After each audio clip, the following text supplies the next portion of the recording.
Hello everyone, welcome to my channel. So आज हम पढ़ेंगे section 27 of the Indian Evidence Act. It says how much of information received from accused may be proved. So basically इस section को further explain करने से पहले मैं आपको एक बैकग्राउंड दे देती हूँ। सेक्शन 24, 25 एंड 26 का तो जनरल रूल क्या है कि जब भी पुलिस के सामने या पुलिस कस्टडी में अक्यूज्ड जो है कन्फेशन देता है तो उसकी कोई वैल्यू नहीं होती, दैट इज़ इररेलेवेंट। वो एडमिसिबल भी नहीं होता है और उसकी जो एविडेंसरी वैल्यू है दैट इज़ ज़ीरो। तो और जो सेक्शन 27 है that is an exception to section 24, 25 and 26।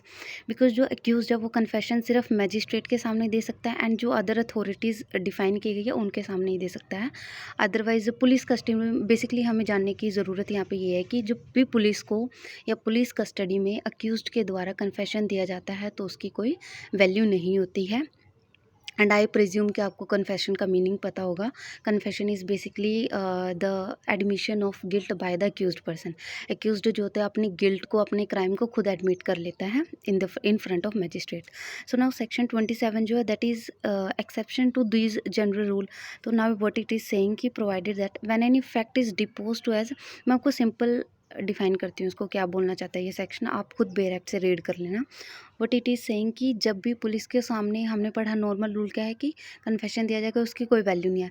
But suppose करो कि किसी बंदे ने क्राइम किया, क्राइम कमिट किया एंड उसने पुलिस कस्टडी में ये कन्फेस कर लिया कि यस मैंने फॉर एग्जांपल मैंने अपनी वाइफ का मर्डर किया है।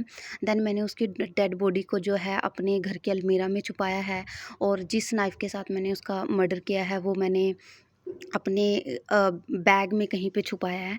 एंड पुलिस उस सर्च प्लेस पे विज़िट करती है जहाँ पे अक्यूज़्ड ने वो इन्फॉर्मेशन दी है एंड दे आर सेइंग कि उन्होंने जो भी इन्फॉर्मेशन दी है और जैसे ही पुलिस उस प्लेस पे विज़िट करती है जो अक्यूज़्ड ने इन्फॉर्मेशन दी है उसके बेसिस पे उनको वो जो भी उसने जो वेपन्स बताए थे फॉर एग्जांपल डेड बॉडी और नाइफ़ और क्लॉथ वगैरह रिकवर कर लेती है। तो बेसिकली क्या है कि सिर्फ उस लिमिट तक, जैसे उन्होंने कहा so much of such information, उस लिमिट तक ही जो इन्फॉर्मेशन है वो रेलेवेंट होगी, भले ही वो पुलिस ऑफिसर के सामने दी गई हो। वो इन्फॉर्मेशन जो अक्यूज़्ड ने वो कन्फेशन दिया है दैट इज़ रेलेवेंट।